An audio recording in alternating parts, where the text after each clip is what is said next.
জনাব মোহাম্মদ আমির হামজা, কুষ্টিয়া ৩।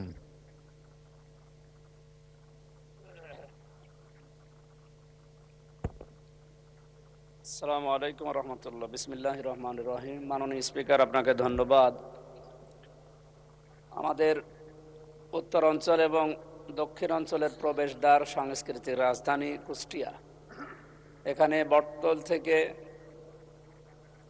কুষ্টিয়া বিশ্ববিদ্যালয় পর্যন্ত এবং বটতল থেকে পাটিকাবাড়ির শেষ সীমানা পর্যন্ত প্রায় ২০ কিলোমিটার, ওদিকে ২২ কিলোমিটার এই রাস্তা অত্যন্ত জরাজীর্ণ অবস্থা। আমি মাননীয় মন্ত্রী, সড়ক পরিবহন মন্ত্রীর নিকট আবেদন রাখছি, আমাদের এই দুইটা রাস্তা, বিশেষ করে ৪২ কিলোমিটার, এই লক্ষ লক্ষ মানুষের যাতায়াতের ব্যবস্থা করার জন্য দুইটা রাস্তা চওড়াকরণ এবং মাঝখানে আইলেন দেওয়ার জন্যে মাননীয় সড়ক পরিবহন এবং সেতু মন্ত্রীর নিকট জোর দাবি জানাচ্ছি। এবং আমাদের কুষ্টিয়াতে কয়েকটা বিষয়, বিশেষ করে আমি এর নোটিশও আগে দিয়েছি।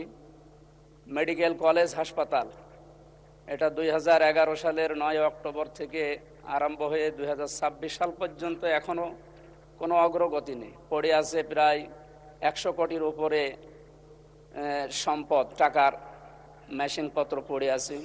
এখানে ২৩টা বিভাগ চালু হওয়ার কথা, দুইটা বিভাগ চালু হয়ে পড়ে আছে। প্রায় 5টা জেলার মানুষের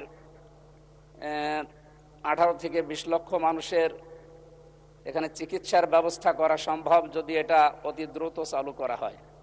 মাননীয় স্বাস্থ্যমন্ত্রীর নিকট আমার আকুল আবেদন, যত দ্রুত সম্ভব মেডিকেল কলেজ হাসপাতাল চালু করার মাধ্যমে আমাদের এই 5-6টা জেলার মানুষের অন্তত চিকিৎসার সুব্যবস্থা করার জন্য আহ্বান জানাচ্ছি।